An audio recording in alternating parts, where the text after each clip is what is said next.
So far, the TLA have been revealed to be pseudo-Luddites, and they had a fight with Mariel and other Ijio-wielding TLA members, and defeated them.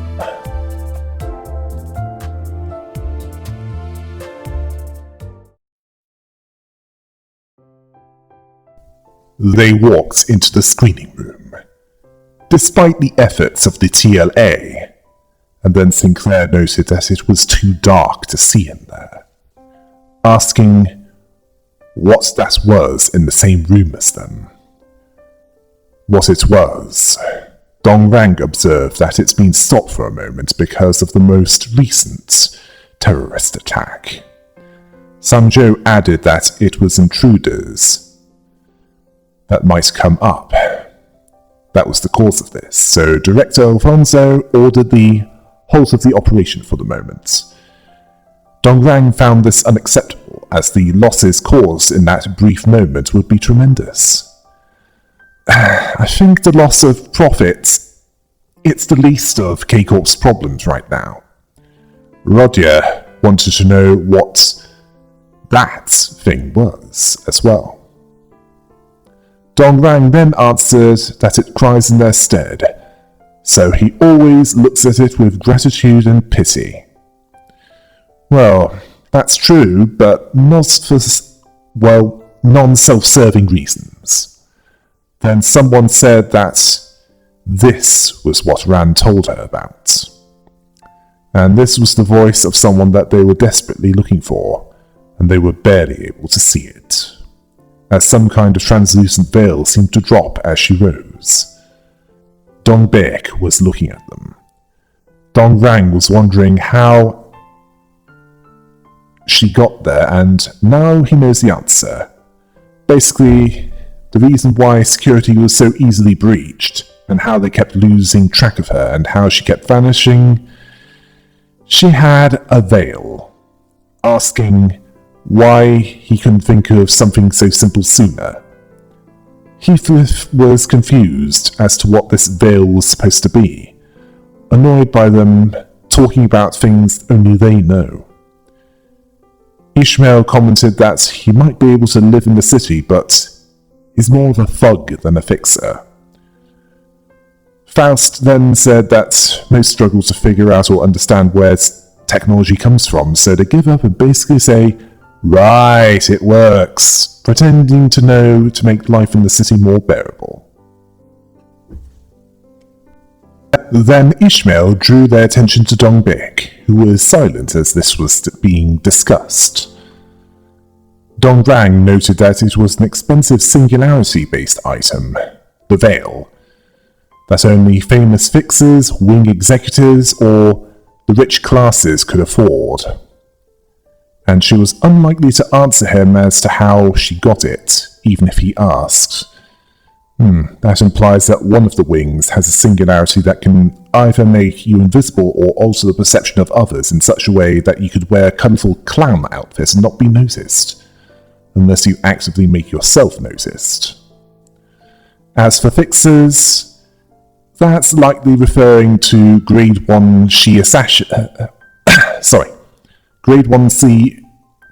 Yes, I know, English failing me.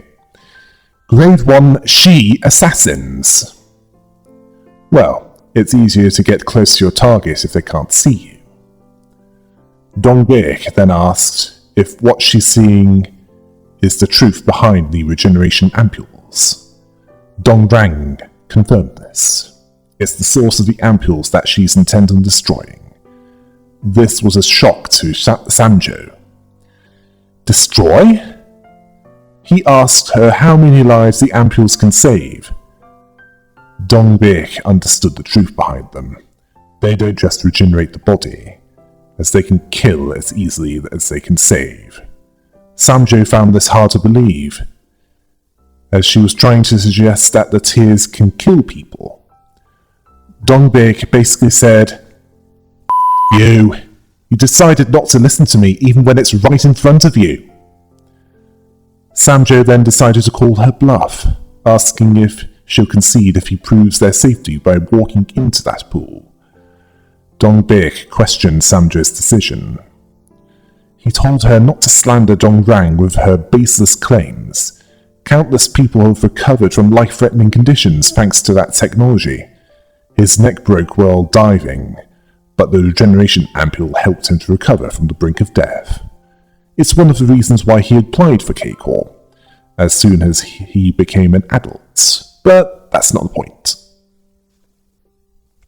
Roger was concerned about what Samjo was intending on doing. Samjo used to want to be a competitive swimmer in the nest he was in. He could dive from that height no problem. Roger thought that he wanted to become a baseball star. Then Dong-rang said something suspicious, telling Samjo that he's overdoing it again. He doesn't have to go through all that trouble, telling him to just stay there. Samjo saw it as no trouble at all. He worked on the ampule himself. He, Director Alfonso, and countless other researchers worked for years to perfect K-Corp's regeneration ampules. He was there because he trusted that technology. He was proud of it. He'll be back in a minute. Then Dong-rang tried to verbally stop Samjo, but it was futile. He took off his glasses and jumped into the vat containing the tears. Small bubbles rose from where he dove, but a few seconds later, nothing could be heard. Dong-rang, he wasn't concerned about what happened to Samjo. He didn't know about the unrefined tears. Yeah, he's not coming back from that, although he saw that it was fortunate that he remained proud until the end. Sinclair was more shocked than him, asking what's just happened, what he just said. Dong-rang saw Samjo as a case of success from a humble beginning. He liked that sort of person. Those hired by wings, even though they're not qualified enough, tend to be loyal to their employers. Well, lobotomy corporations was certainly the case, as most of those, they recruited any with a pulse.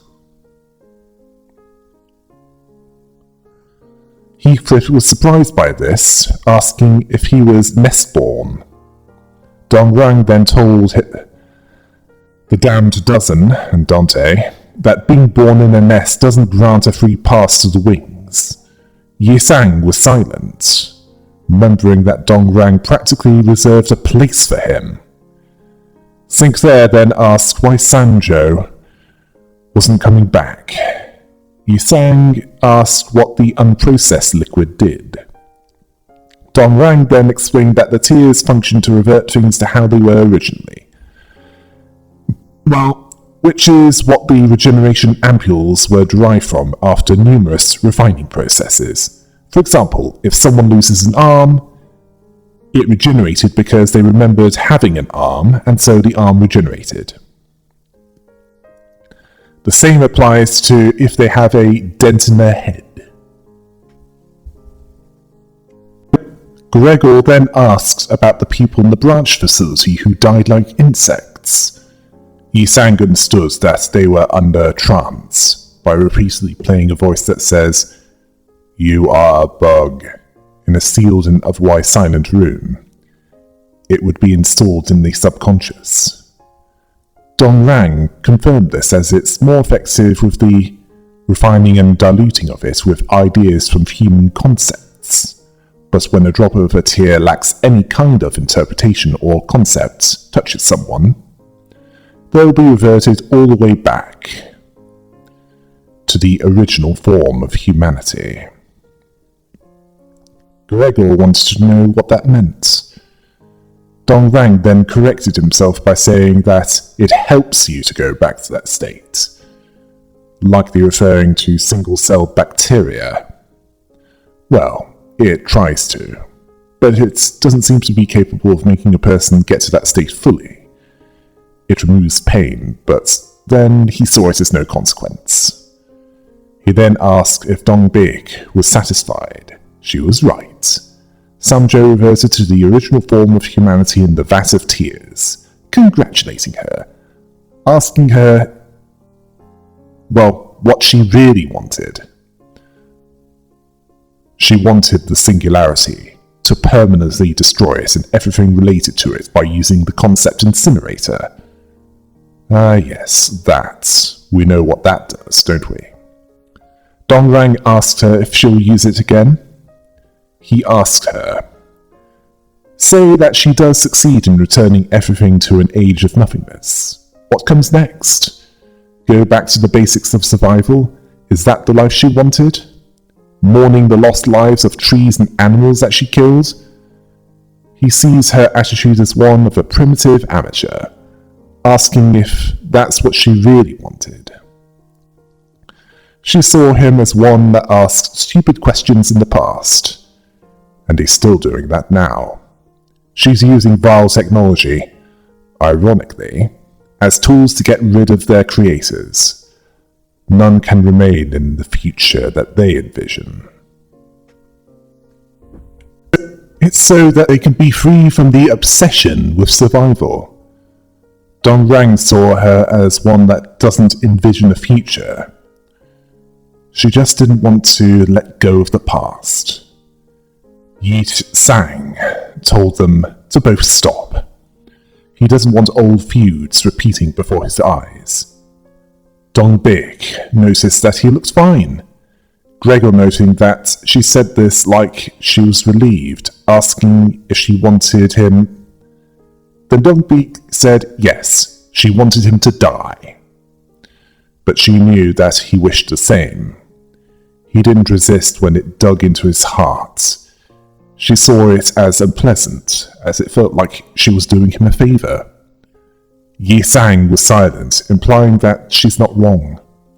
Gregor seeing both as having screws loose, asking her if pushing someone off a cliff can be justified because that person was hesitating. Dong Big found that amusing, asking that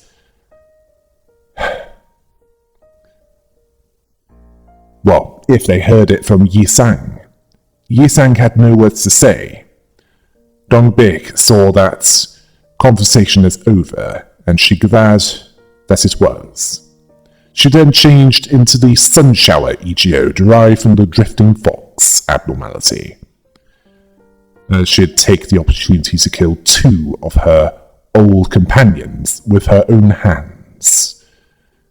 Then she'll seize and burn the singularity. They then proceeded to fight the EGO-empowered Dong Big. After an intense battle against Dong Big, she was blooded, but not fully defeated. Authorities noting her hemophysis, as in her coughing up blood from her lungs, which was an optimistic sign to her.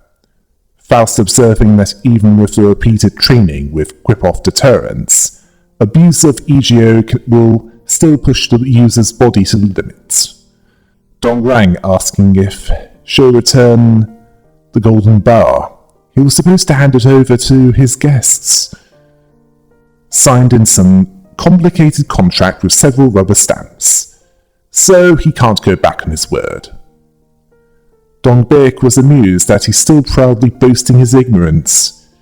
He saw that she was still weak, even with EGO from Lobotomy Corporation. It was below expectations. He didn't even introduce her to the technology that he developed, holding their first conference in a while. An announcement speaking of a daily audiovisual feed being sent to a giant eye as the room lit up to reveal it. Dongrang asked Dong Big how big can her despair grow. Then the eye was forced to see the slaughter that the brazen bull caused, including the screams of agony that came from them. Ishmael wanted to know what was with their sound.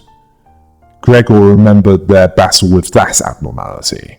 Apparently she sent a threat to Dongrang that she'd unleash an abnormality on the streets if he didn't speak about the singularity. He saw her as fond of radical events, but he didn't think that she'd actually do it. but he was able to exploit this to produce more tears. Apparently she didn't plan to release it. It escaped. He ignored her warning.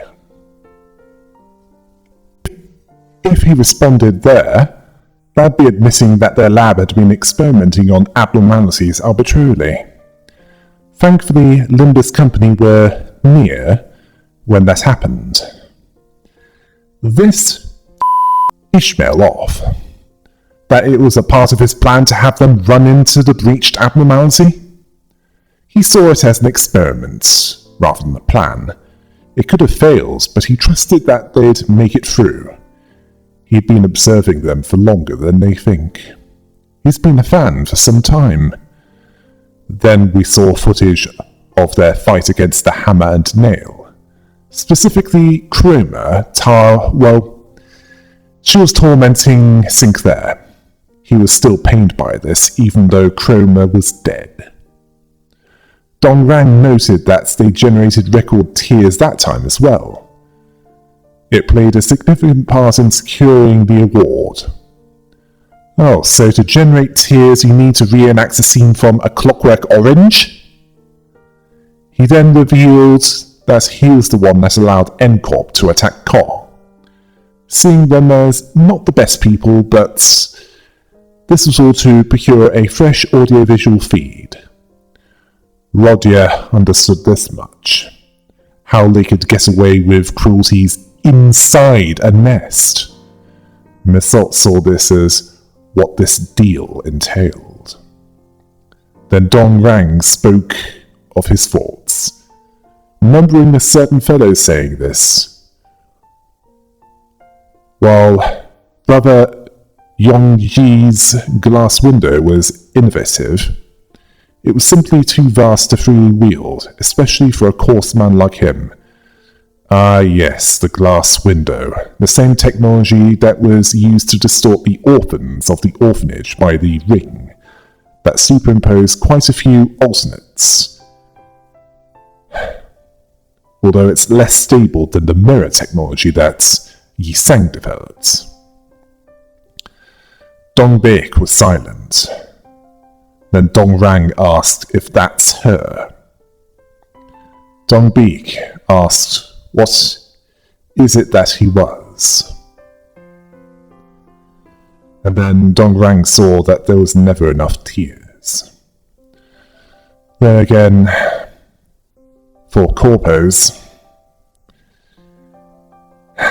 there's never enough of anything if it rakes in the money. As sometimes all of the money isn't enough, is it?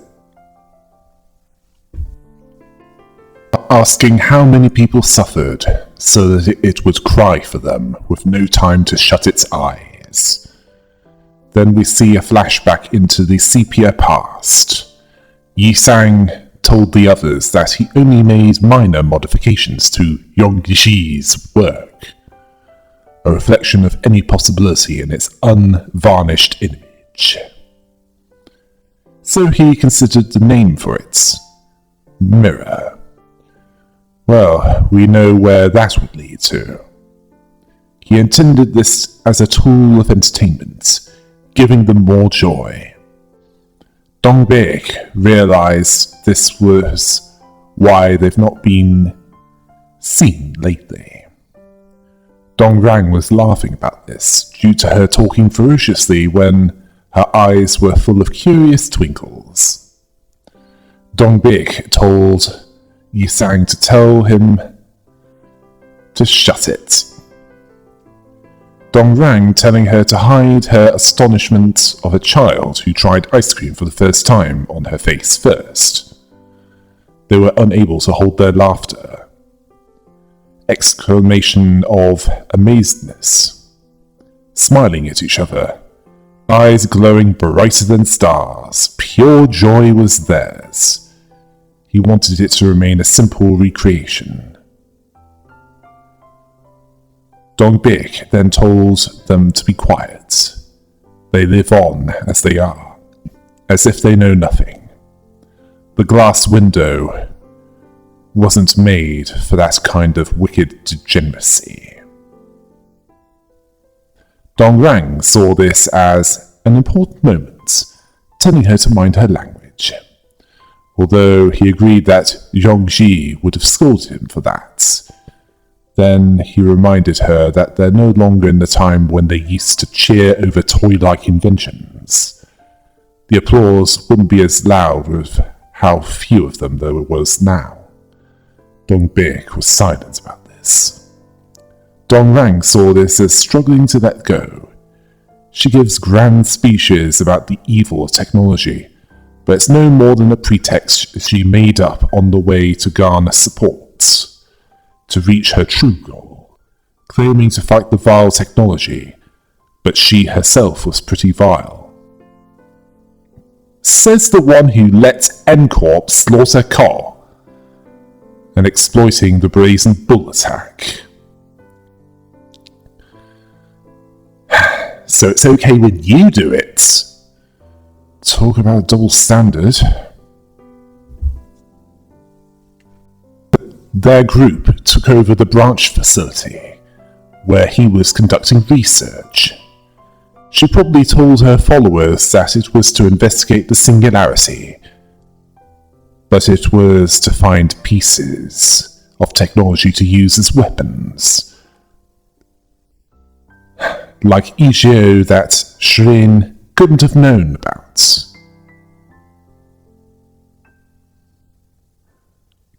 As for getting her to tell him, he was offering 20 questions. She told him not to talk like he knows everything. That attitude of his always annoyed her. And this amused him. He decided to act like he knows about just one more thing. When they peeked through Yongji's glass window, they got a glimpse of worlds reflected in Yisang's mirror. They felt the euphoria and schism they would never be able to recover from. Dongbik then said the moment the glass window was made, all sorts of interest groups came knocking at the door. While they might think that they left the League on their own volition, they all knew what actually happened. They were actually just torn apart and scattered away. The reason for this came from inside. Dongrang then asks, even if she puts his work in the concept incinerator, they won't be able to go back to those innocent times. She knows that, right? She can't seem to give up her obsession. She refused to say anything. He then got it.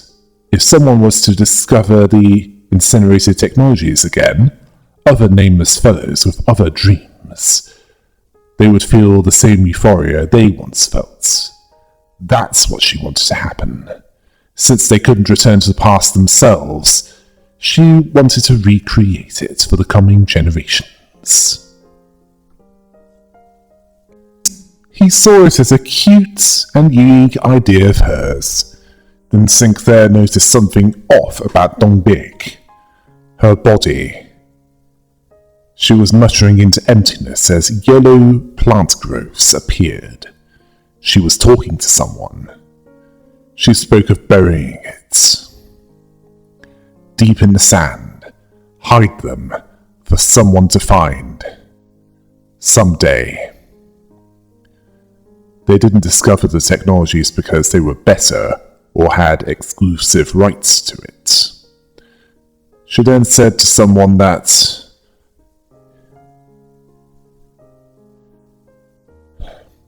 wasn't anyone physically there.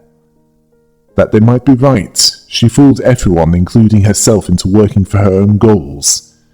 It was the land they tilled that was fertile. I suspect that Carmen is at it again. Well, it certainly fits the pattern considering the strong emotion that was being provoked. Dongrang found it disheartening to hear, discrediting all their efforts that went into ploughing the soil, missing out on sights of flowers. Back then they were naive amateurs, The past that she refuses to forget was just a fleeting moment seen through rose-tinted glasses. Did all the others in the TLA know about this? The cause, she exclaimed, was a spacious banner to lure people with, as vain as a cloud on the sky. Dongbeek was finally seeing herself better, which is why she'll paint the sprout and cover it with dirt with her own hands.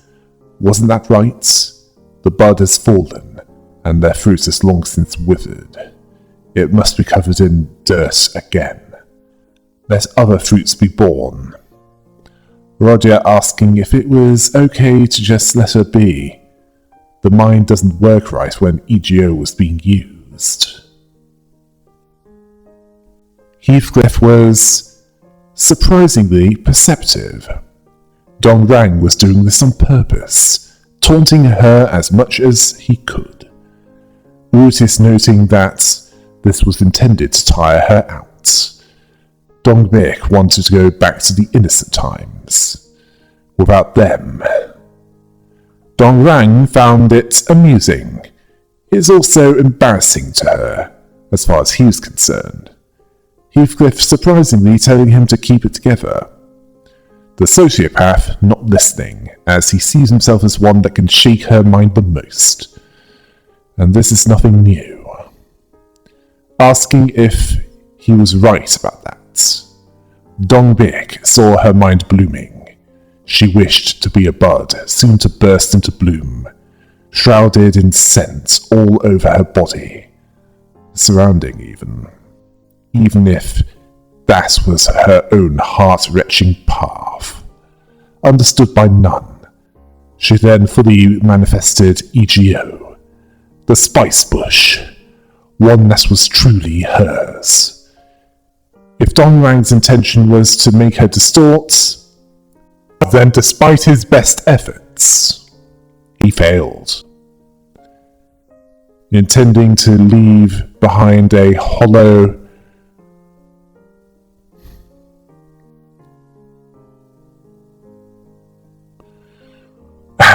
Actually, no.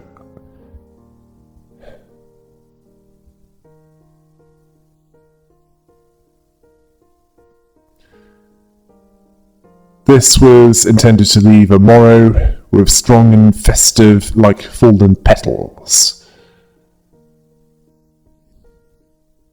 Anyway, let's move on with this. They then fought an even stronger EGO-wielding Dongbek, and she didn't make it easy, but she was eventually defeated. Dongrang asked her, "Why don't they look at it this way? A new League of Nine was being formed in Encore. Dongbek was wounded and found it unnecessary to speak. He then continued to say that they've been recruiting the old members and their technologies, similar to what she tried to do. They're trying to erase the case. Conjecture. But they are doomed to die at the hands of Gubo and be taxidermied, one after the other. All he did was bring that moment forward in time. Besides, she's gone too far for their past relationships to forgive." "Sorry, Dongrang, you're not a true friend, as that's an alien concept for a sociopath." He was looking forward to the staff dinner the next day, saying that it was time to cease blooming. Dongrang stabbed Dongbek with the golden ball, Yiseng asking why. Dongbek was silent. Dongrang had many reasons, but he claimed that this was his parting act of compassion. She knew that she'd have to wilt when the time came, but she wished to be a bud, soon to bloom, bearing the scent within, doing this while being held by Yi-sang. She then asked Yi-sang if he dreamed of flying. She just wanted it to be buried under a piquant scent of flowers with them all. The announcer then said that the feed was added, and the recent footage was shown to the giant eye. This made tears flow. Yi-sang was silent at this. Then the sepia flashback returned. The sepia scent involved her thanking Yi-sang for showing her such a moment. She vowed to dedicate her life to repay him for that favour. Dongrang wanted to set up a lab with him, seeing that every day spent with him would be a fun one. Zhongji, through the mirror, well, he thought it was amazing. Unlike him, he attempted to reflect the true image in all its uprightness. Then we move forward to a fire burning. Gube saw Yi-sang as too lax. Why would they leave it as a plaything when it could do so much more? Then we move forward to a colourful being telling someone to be still, to do nothing more than breathe. For now, that's how he lives. Then someone said that, who told him that he couldn't fly? Gubo then shouted in despair that the league had fallen apart. They had to leave, taking Yi-sang with him, telling him to close his eyes and let him see in his stead. Dongrang asked... He asked, what was he thinking? Yi-sang said nothing. He then said to no one in particular that he picked up the scent of the grave that was in full bloom. It was clear that what was shown from the sepia flashback onwards was not a disease. It was brief glimpses of what would appear in the final act of Chapter 4, where we shall find out the complete story of Yi-sang's background and how he ended up on Mephistopheles.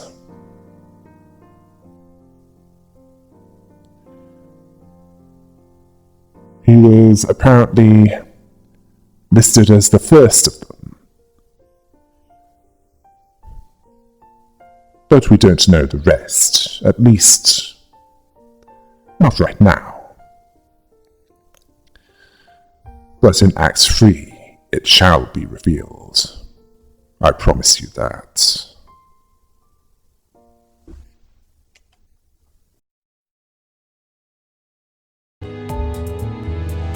The TLA is no more. But that doesn't mean that it's over yet. Until next time. Hail the rabbit!